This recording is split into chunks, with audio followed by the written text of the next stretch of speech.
Welcome to Business 140, Personal Financial Planning, Fall of 2020, Chapter number 1 with Professor Joe Lane. You should have just finished at some point prior to this watching the introductory video. Hope that worked out well for you. Now, if you haven't watched the introductory video, go back and watch it before you do this one. Because I tell you some stuff in that video that's really going to help you as far as what we're going through here. I can't make you go back and do it, but it's your fault for putting yourself in a bad position if you haven't watched the introductory video before you do this one. Okay, and one of the things I don't want to do is repeat myself too much on things that I said in the introductory video. But remember, there's two really good reasons to be taking personal financial planning. Number one is if you're in business, which probably most of you are, or you're in general studies with a business concentration, it's a course that you can use. In the Business and Technology degree program, you have to have 3 core electives, and this can be used as one of your 3 core electives. In general studies, this can be used as a business course to complete your business concentration. But some people may be taking this class because you want to learn something about personal financial planning. You want to do a better job with your personal finances. And so I hope all of you get 2 benefits from this course. Number one, you get an academic benefit. It helps you move forward with your degree or whatever you're doing. But secondly, you get the benefit of becoming a better personal financial planner, or you become a personal financial planner. Now let me start off with something I want to make sure we understand.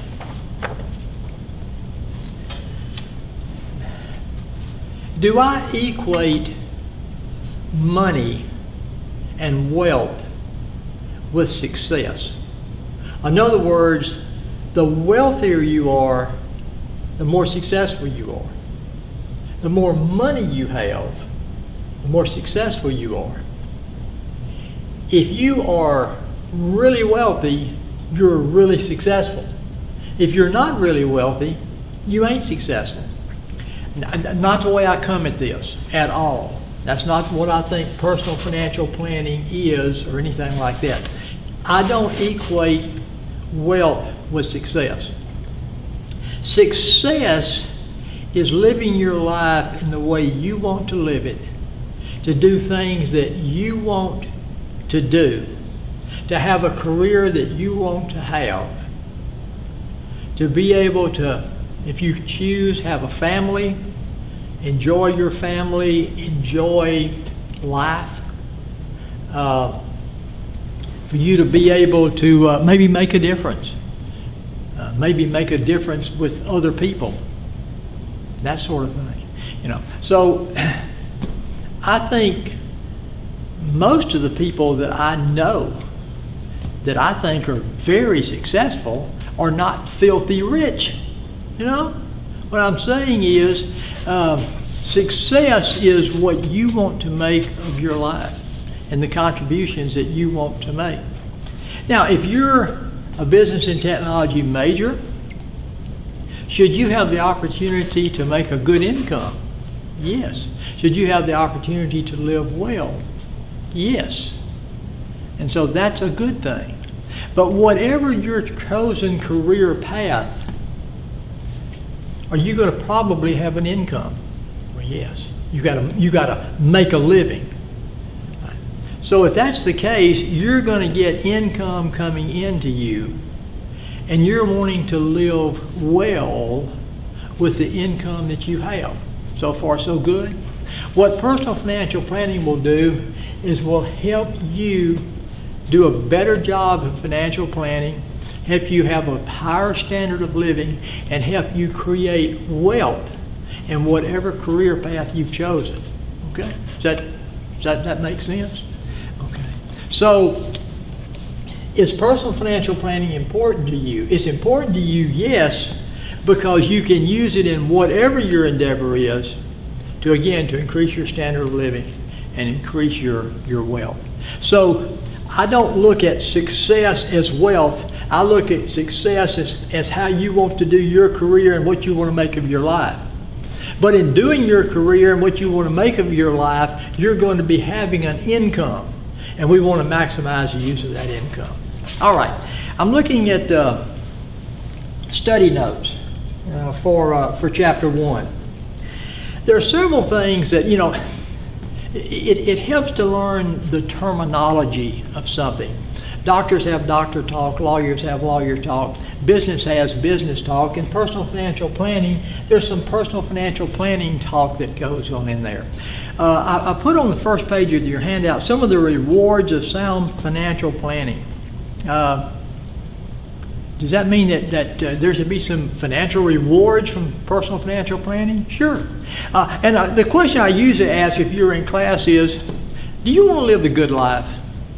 And most everybody says, yeah, I want to live the good life. And so I'll say, well, what is that? What is living the good life to you? Well, I don't want to be in debt. I want to have something where I can provide for my husband or my wife or my children. I'd like to be debt-free, or I'd like to have a camp on the lake. I'd like to retire really well. I'd like to be able to travel. You know, so whatever the good life is to you, personal financial planning is going to help you with that. Okay. Some things that personal financial planning can do. It can improve your standard of living. Now, what is standard of living? The standard of living is it has to do with all the stuff that we have. The necessities we have, you know, the luxuries that we have, the comforts we have, all that stuff we have has to do with our standard of living. In the United States, do you think we have a pretty good standard of living? Compared to most of the world, we have an incredibly good standard of living. I'd like for you to be familiar with, see that term, remember? You watched the introductory video, you know why that was important that I said that. I want you to be familiar with what a standard of living is. Standard of living really has to do with all those necessities and comforts and luxuries that we have and that we desire to have. That constitutes our standard of living. Let's talk then about, I mentioned a couple of times to you, wealth. That you want to, in whatever your endeavor is, as a part of your career and everything, you want to increase your wealth over time. Do you want to be wealthier at 40 than you are at 20? Well, sure. Sure. And so, is that an absolute guarantee? No. But I will say this. I can't guarantee that you're going to be a multimillionaire if you do personal financial planning. By the way, PFP, personal financial planning. But I will guarantee you that you'll be much better off financially than you would have been if you had not done personal financial planning. So let's talk a little bit about what is wealth. Wealth is all the stuff we own. Do you have wealth right now? Well, sure. You know, all that stuff that's yours, that's your wealth. And there's really two kinds of wealth that, as we talk about in here. There's financial wealth or financial assets, and tangible wealth or tangible assets. So when you talk about a person's wealth, all the items, all the stuff that they have, usually that's broken down in tangible assets and financial assets. Financial assets would be any stocks that you have, bonds, any savings account, checking account, any cash that you have, things like that. Those will be your financial type assets. Tangible assets, your home, your car, your truck, your piano, your clothing, your four-wheeler, your boat, you know, things like that. Those would be your tangible. Those would be your tangible assets. So I would like for you to be familiar with what wealth is. Wealth is, again, the total value of all the stuff you own, and the two types of wealth. Tangible wealth, which is basically stuff you can hold, feel, your car, you know, you wear, things like that, things that are tangible. And financial wealth are things like your checking account, savings account, investments, that type of thing. All right, personal financial planning. What it be? What is personal financial planning? I've given you a definition a definition of personal financial planning. This is a no item. This whole book, the next two things I'm going to ask you to know. And the whole book evolves around the next two things that we're going to talk about. First of all is a definition of personal financial planning. A systematic process. What is something that's a process? If it's a process, it's ongoing, systematic, step-by-step, ongoing something. So personal financial planning, when does it start? It starts whenever you start it. How long should it last? It should last as long as you last. You should always engage in personal financial planning. And the more you do it, the better you get at it. The systematic process that considers important elements of an individual's financial affairs in order to fulfill financial goals.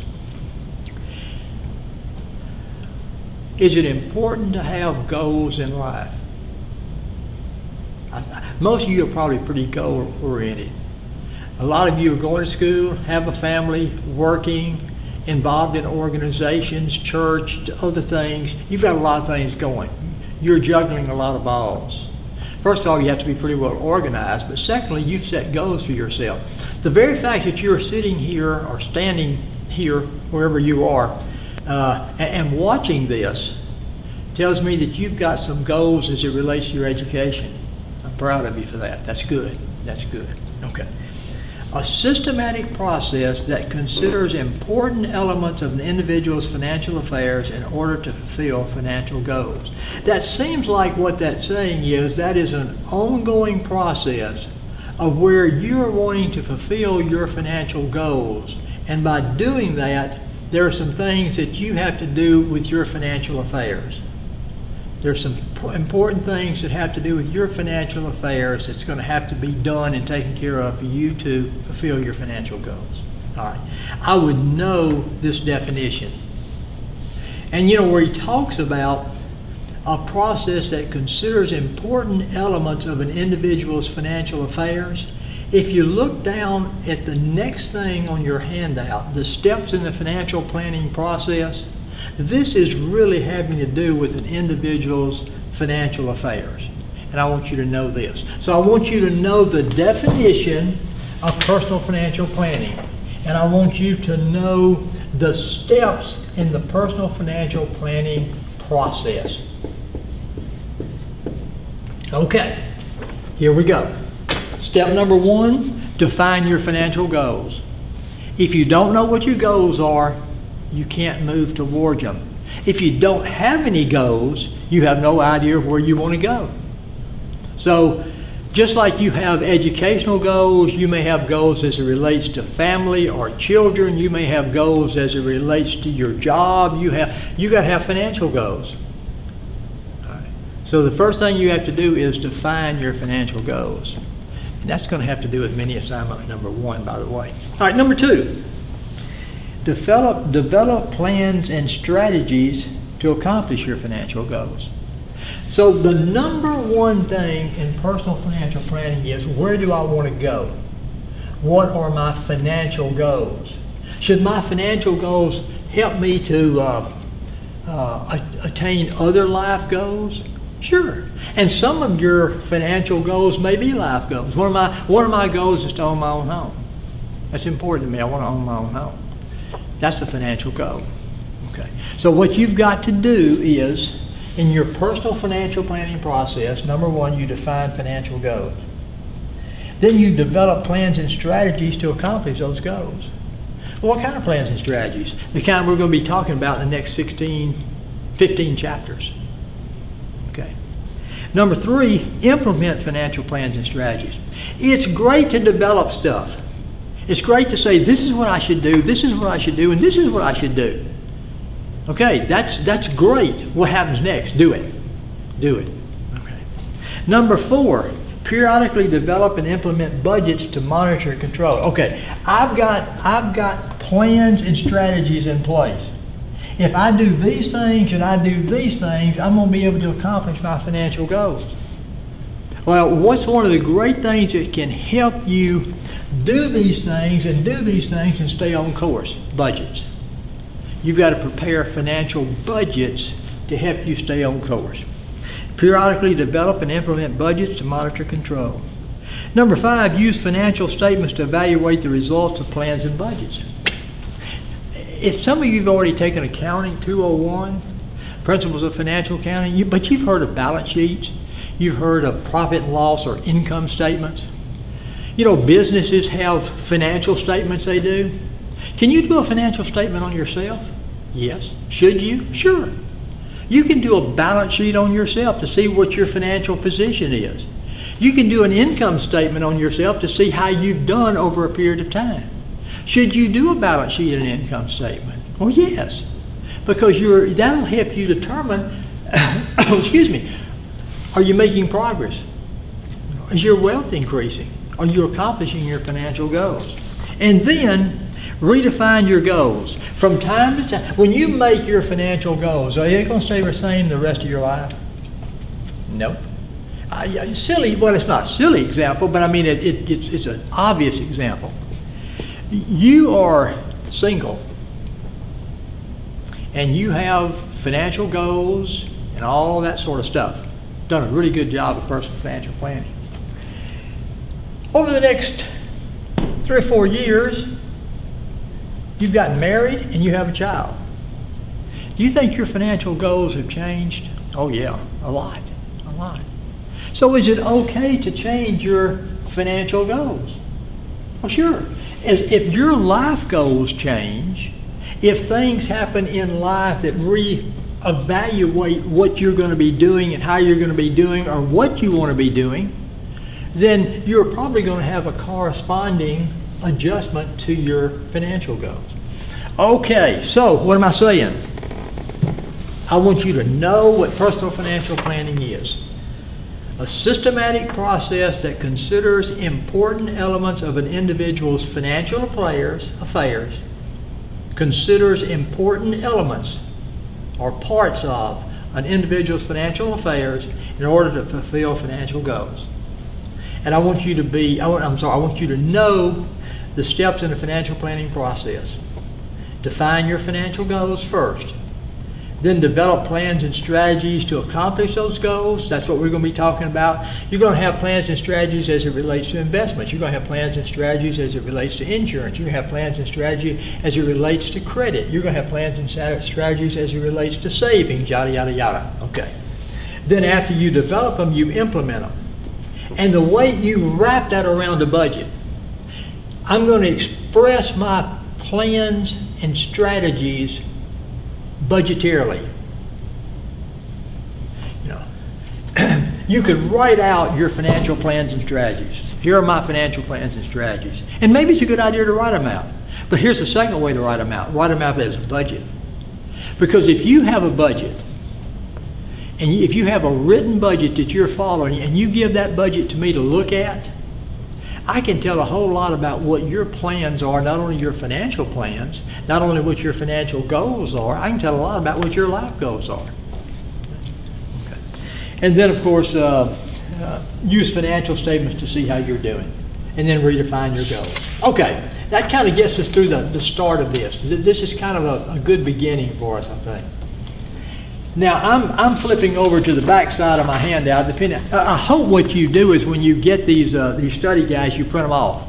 Because you should have this study guide, as we're going through chapter 1, you should have the printed study guide sitting by you, and you can say, oh, he said I need to know this.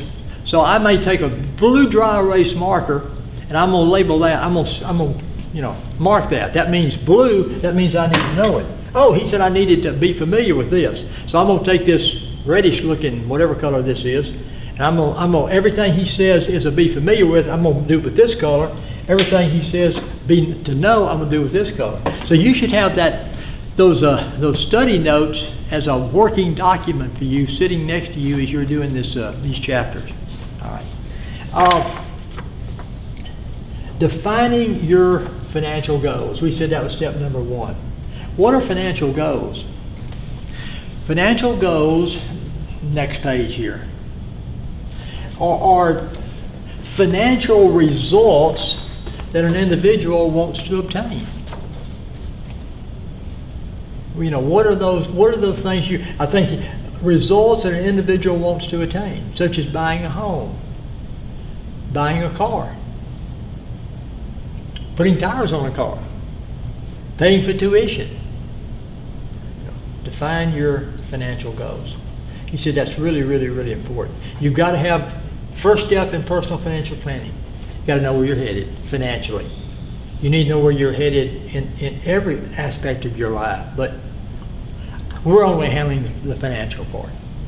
Results an individual wants to attain, such as buying a home and so forth. That's what financial goals are. I'd be familiar with what financial goals are. Now, he talks about, he almost says, hey, I'm really, really, really going to talk to you about financial goals. Time out. Before I talk to you anymore about financial goals, let's talk about money. What's money?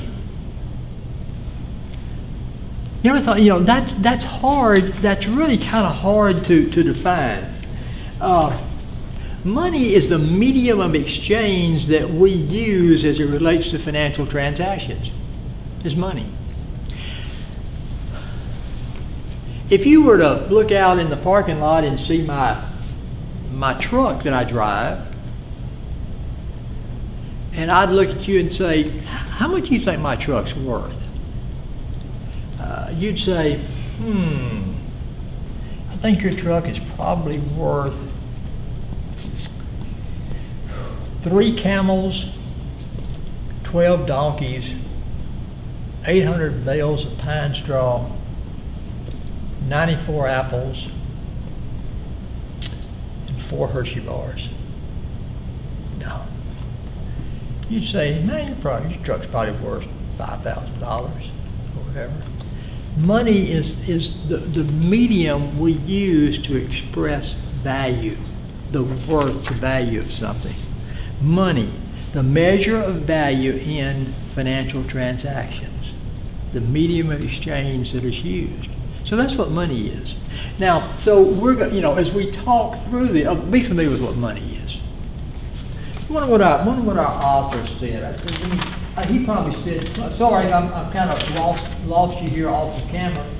I'm back. Money, the medium of exchange used as a measure of value in financial transactions. It's the way we measure value, not in terms of donkeys, but in terms of a medium of exchange. That's what money is. It's a medium of exchange. Now, then he talks about, okay, there's money, then there's the utility of money. The utility of money is the amount of satisfaction you receive from that money. Now, I'm not going to go off into a preaching deal with you here, but a lot of you have probably heard about the root of all evil is the love of money. Okay. Well, wait a minute. Is money, should I even be trying to increase my wealth? Is that okay to be doing that? Well, sure. Money is to be received, expanded, to make grow in order for you to be able to use it to accomplish your financial goals and help you accomplish your financial goals. Most of us don't love money. I mean, I don't have a room in my house that I have filled up 4 foot high with money, where about once a week I go in there and just dive in it and just kind of swim through those dollar bills because I just love being in there with that money. I'm interested in money from the point of view of its utility, what it allows me to buy, what satisfaction I can get from it. All right. Okay, so I'd be familiar with money. I'd be familiar with what the utility of money is. One more thing he talks about before we get back into financial goals, he talks about relationships and that sort of thing. If you're going to do personal financial planning and you have a spouse, you have a partner, you have somebody with you, should that person also be involved in this personal financial planning? Well, they should be. Should they be considered? Should you give consideration to their desires and that sort of thing? The answer is yes. Should your family be involved when you do personal financial planning? Well, yeah, they really should. I think somewhere I may have made a note. It's a good idea to involve your family. In other words, it's really hard for you if you have a family unit of some type. It's really hard for you to do personal financial planning within that family unit and they not have any involvement in it. It needs to be a joint involvement. Okay. Let's go back to financial goals. I wrote a few things down here for you. Let me just sit back down and go through these rather quickly. But they're really important. Because remember, here you are, by the way, if I get out of the way. This is you, you're smiling, you're pretty happy, first day of class, this is a class that's going to make you wealthier, so I'm okay with this, personal financial planner. And so we're going to be talking about the first thing you've got to do, we've already said about 10 times, I understand, is establish your financial goals. So let's look at financial goals. You need to make your financial goals as specific as possible. One of my financial goals is to get more money. Well, that's not specific enough. So you want your financial goals to be specific as possible. They need to be realistic. They need to be attainable. Any kind of a goal needs to be realistic and attainable. Yeah, you need to stretch yourself some, but if it's not realistic, you give up.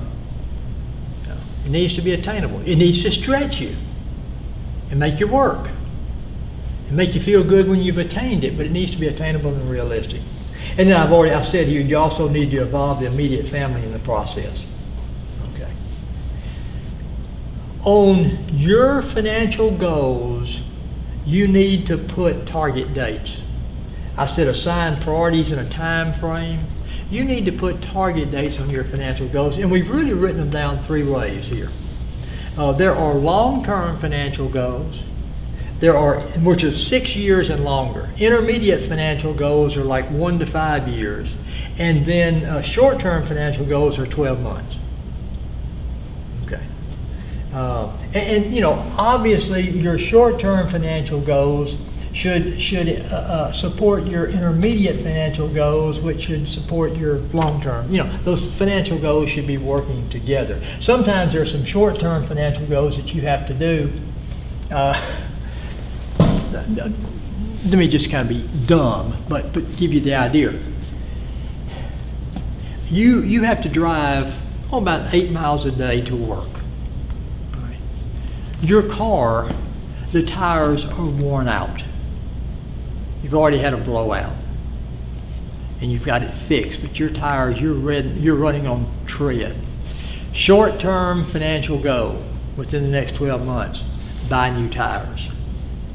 Because no tires, no way to get to work, no way to keep making your income to accomplish any other intermediate or long-term. You get the idea. So, long-term, intermediate, and short-term financial goals. I guess what I need to mention to you here is, it's probably a good place, your first mini assignment is to come up with 3 short-term, 3 intermediate, and 3 long-term financial goals. I was looking to see if I had the form. I didn't bring the form in here with me. I'll probably bring it in when I do chapter number 2.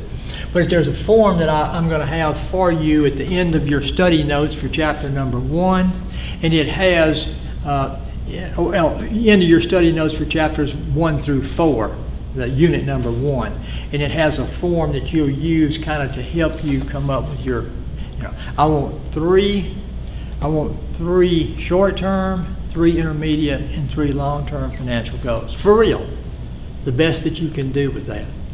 And I want you to prioritize them. Here's my 3 short-term. Here's the short-term that I want the most, second most, third most. And short-term are within 12 months. And then intermediate 1 to 5 years, and then long-term. That's mini assignment number 1. Kind of makes sense, do you? If we're going to do personal financial planning and the first step is defining your financial goals, that's what I want you to do for mini assignment number 1. Okay, I'm still looking at my handout. Financial plans at the bottom of my sheet here. Oh, by the way, I would be familiar with long-term, intermediate, short-term financial goals. Financial plans provide the roadmap for achieving your financial goals. I'm going to draw a line I made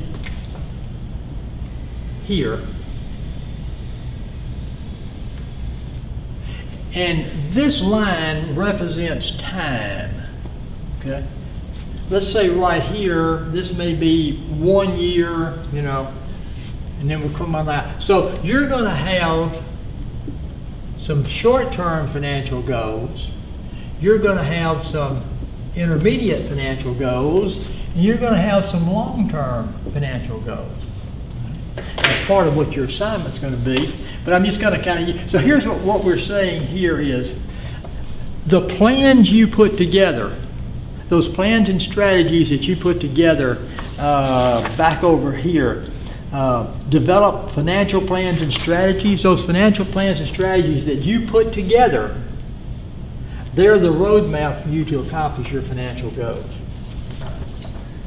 Hope that makes sense. I think it does. Let's talk a little bit about computers. Next page. Financial planning is a dynamic process. And again, I'm not sure if I said it, but I'd be familiar with the fact that financial plans provide the roadmap for achieving financial goals. Next page, very top, as I look at it, my next page, I'd be familiar with something else. Financial planning is a dynamic process. Financial planning is ongoing, all the time, and can be changing. And then he talks about some things here about the personal financial planning, the life cycle. Different things happen at different times during life. We'll probably talk more about that, and we'll see that as we go through other chapters. And he said that, you know, there are some special planning concerns as well. If you have two incomes, I'll do the rest in a second. And we'll get back to this later. These are tough times for people. Maybe tough times for you right now because of this pandemic and everything. People are suffering. The majority of people live paycheck to paycheck. They just do. If you miss a paycheck, you're in financial trouble. I'm not terrible. You miss a couple of paychecks, you may be getting in some very serious trouble. Okay, one of the things that personal financial planning does, part of your plans and strategies are to do things like build an emergency fund. You've got to have an emergency fund to tide you over during difficult times.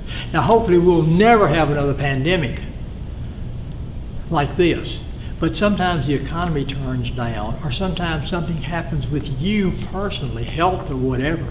You've got to be able to have something to bridge that gap of that difficult time for you.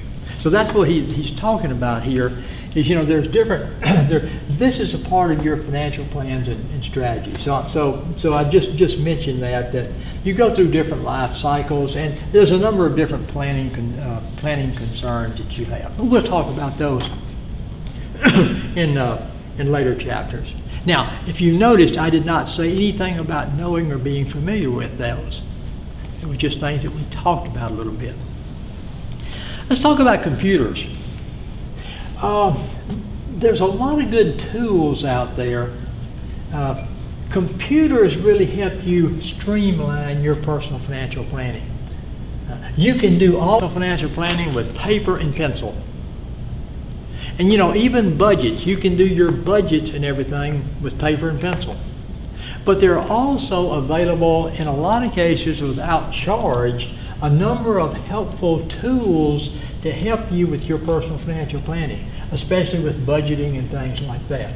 So just be familiar with the fact that there are, that technology helps streamline and make your personal planning more efficient if you want to use it. And I also threw in here, I did not check these websites before I came in here today, and I've had them on this sheet of paper for a couple of semesters, but I think they're still good. There's a couple of websites there that you might want to look at just to see if there's anything that might be helpful to you. But again, that's just if you want to. The only thing I want you to be familiar with is that personal computers can really help you. The internet can really help you streamline your personal financial planning if you choose to do that. All right, a couple last thoughts in here, and we're done with chapter 1. We've hit the really main things. He talks about the planning environment. All right, here you are. I'm a personal financial planner. Professor Lane, I'm committed to personal financial planning.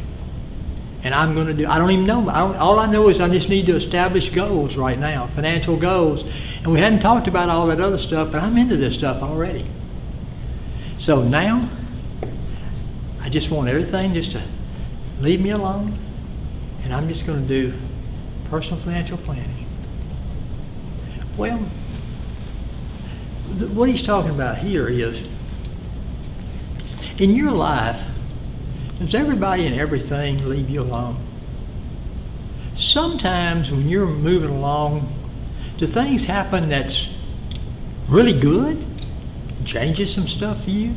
Sometimes the things happen that's annoying to you, or I wish that hadn't happened. It'd just be a whole lot better. Or man, I didn't expect that. That's wonderful. Okay, so we don't live in isolation. You know, I have a couple of grown children, and I may have planned this afternoon something that I'm planning to do at the house. But one of my children may call or whatever and say, hey, can you give me a little help with this? And I'll change what I'm going to do and say, yeah, I'll be glad to do that. So what I'm saying is there are things out there that affect what we do. The same thing is true with our personal financial planning. There are things that's going to affect our personal financial planning. And what he talks about here there are 3 players in the game. There are 3, if I had you here, there's 3 major players that can affect your personal financial planning. Number 1 is government. Could they pass laws that may have something to do or may affect your personal financial planning to the good or to the bad? It could, but just government itself, government regulation, government laws, and I'm not saying this is bad at all. I'm just saying you have to realize that there are things that just as government and laws and regulations and that sort of thing change, taxation. What if taxes go down? Can that help you? If they go up, can that hurt you with your Yeah. So just be familiar with one of the players as it relates to personal financial planning is government. Secondly, are businesses. What businesses do, is the economy healthy? Are businesses thriving well? What goods and services are being produced? At what rate are they being produced? Obviously, in the world that we live, government is important. It has a direct impact on us. Also, businesses have a direct impact on our personal financial planning. We may decide that we've got to have something as one of our financial goals that we didn't even know existed 2 years ago. And then the third player is businesses. Businesses help create wealth. Businesses if you had Business 101 with me, businesses make a community wealthier. Wealthier communities, that's good for personal financial planners. Then of course the last one is consumers. I guess I keep doing this like I have it up here. Government, businesses or business, and consumers all are the players and all affect us in things that we do, including personal financial planning. Okay. Our economy affects. I'd just be familiar with who the players are, those things that affect you and I with our personal financial planning. I think this is the last thing in chapter 1. What determines your personal income? Let's look at some things that determines, and I've written them down here for you pretty well, and we'll kind of finish one. Demographics. Demographics has to do with the study of us, with us. One of the things is, when's going to be your peak? For most people, not all, when's their peak earning power? When they're 20? No. When they're 70? No. But you know, there's those peak earning years. So your personal income is going to be determined to a certain extent by demographics, by where you are age-wise and life-wise. Secondly, your education. I like to tell students, when you're sitting here in the classroom, you're actually making money. I know it doesn't feel like it. It feels like you're spending money. I wish I could figure it out where I could drop like dollar bills from the ceiling. Wouldn't that be neat? But every study that's ever been done said that a person that has an education above that of a high school education is going to make considerably more money over their lifetime. So what does that mean? You're going to have a considerably more dollars to be able to personally financial plan and increase your wealth. Number 3, where you live. If you live in Atlanta, you live in Dallas, you're going to have the opportunity to make more money than if you live in the Monroe-West Monroe area. Some people like to live in Monroe-West Monroe area. I do. But you know, where you live is going to have something to do with your personal income. Now you can say, well, wait a minute, but the cost of living could be higher in those areas too. That's true. That's a good point as well. What determines your personal income? Demographics, where you are in life, age. Your education, where you live, your career, what you decide to do. Some jobs are just, some careers are higher paying careers than others. Now I'm not going back over this. What career do I want you to have? The career you want. The career that you feel most fulfilled with. The career where you think you can make a difference and that you're going to enjoy and you're going to love going to work. And we've already said that may not be the highest paying career around, but whatever that career is, if you use personal financial planning, you're going to be able to maximize your income and build your wealth. And then the last thing he says that helps determine your personal income is planning your career. The better job you do of planning your career and making your career move forward, the more likely you are to be able to increase your personal income. Okay. Well, that pretty much takes care of chapter 1. We had several no's in chapter 1. We've got to know the definition of personal financial planning. We've got to know the steps, and we had a fairly good number of be familiar with. But we kind of introduced ourselves to personal financial planning. We introduced ourselves to it, what it was, kind of the steps that are in it. We talked about you being a personal financial planner, and those folks are those entities that can affect how you do your personal financial planning. And we said, hey, financial goals are really important. That's how you start personal financial planning. And we talked a little bit about financial goals, and I shared with you, they're short-term, intermediate, and long-term, and I shared with you that that's your first mini assignment, is to establish 3 short-term, intermediate, and long-term financial goals. Okay, that takes care of chapter 1. I'm going to take a little break here. And then I'm going to come back in just a few minutes and do chapter 2 with you, and you can pick me up in chapter 2 whenever you get ready to do that. My executive producer, as you know, needs a loud clap at the end of each of my sessions so that he'll know when I have finished one. So we are now finished with chapter 1. Loud clap for Professor Pierce. See you in chapter 2.